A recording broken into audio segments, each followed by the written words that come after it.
The biggest thing you do when I'm watching your video, you'll dive in like that. And when your body weight starts to dive in here, it's hard to then get back inside the ball. Your path is actually really good for how much you dive in. So if you can just stay even a little bit more straighter, see how like that opens up all this area for me to just be able to turn and hit? The more I dive in, the more my momentum goes this way. Now I gotta stop, like how do I get back in here? And you're gonna get around the ball a little bit more. So just keep thinking. It doesn't have to be completely straight, but your momentum can't fall in like this. You can stride a little closed, it's all right, but see how I'm still moving this way, I'm not moving that way. All right, cool? Yep.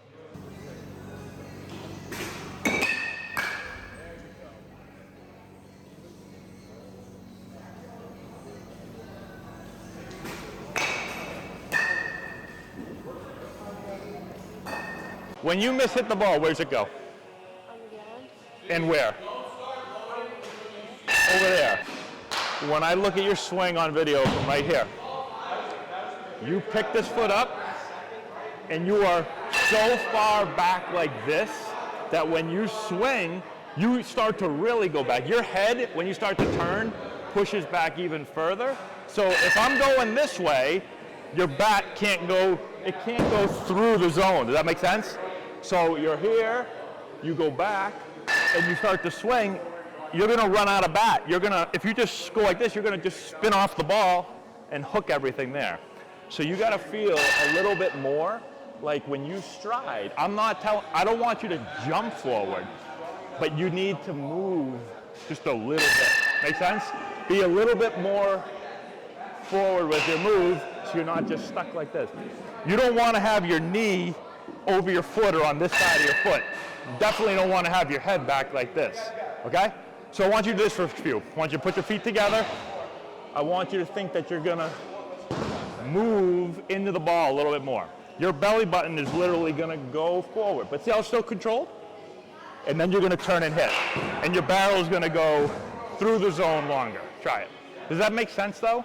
Like, you can't jump forward, but you also can't just get stuck back like this, like that, because you're never going to work through the zone. You're always going to work way too far up and to the right.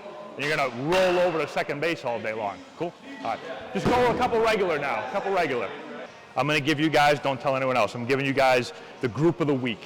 You guys were the best group of the week. Don't tell anyone else I said that. What I thought was really good is we gave you all, right, I'm still getting to know your swing a little bit, but I gave you guys things to think about and to work on.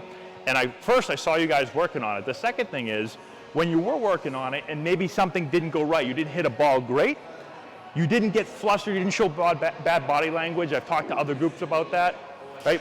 What you guys did was you took your swing, and if you didn't get the result you wanted, you just said, okay, what was I trying to do? What happened? And then what do I got to do to fix it? I could see you processing that, and then you go back in, you do it again. Really, really good. And when you're working on some new stuff, right, like we're working on some new things today, you're not gonna hit every ball perfect because you're thinking about, okay, I'm trying to do this with my body. And so it's okay to miss a few balls, right? But eventually, you're gonna get that movement down, and now you go, okay, now I know what I'm doing. I can go back to thinking about the ball, bang, you're gonna start smashing the ball. Make sense? But the body language was really, really good.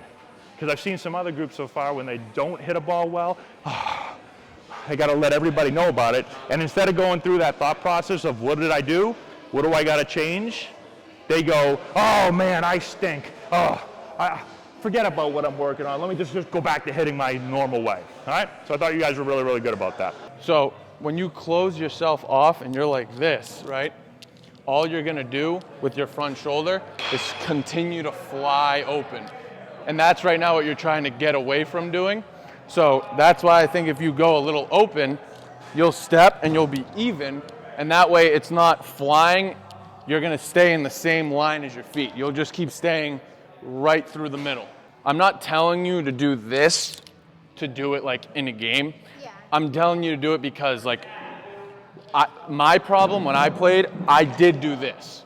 I swung down. So I had to think like you, and I had to think more up. You have to think more down. Yeah. Because being very down isn't good and being very up isn't good. You're trying to find like a happy medium because the bat path is here. It can't be too much here and it can't be too much here, because if you clip this way or if you clip this way, you stay this way. I'm at a power position to then keep on going. You understand? It's harder for you because when you're doing this big load, right, you're sitting everything, but you're going too far. That's why I was saying minimize the load, and now it's just more of a step and go. Yeah, just like that. Take one swing. Yeah. Good job today.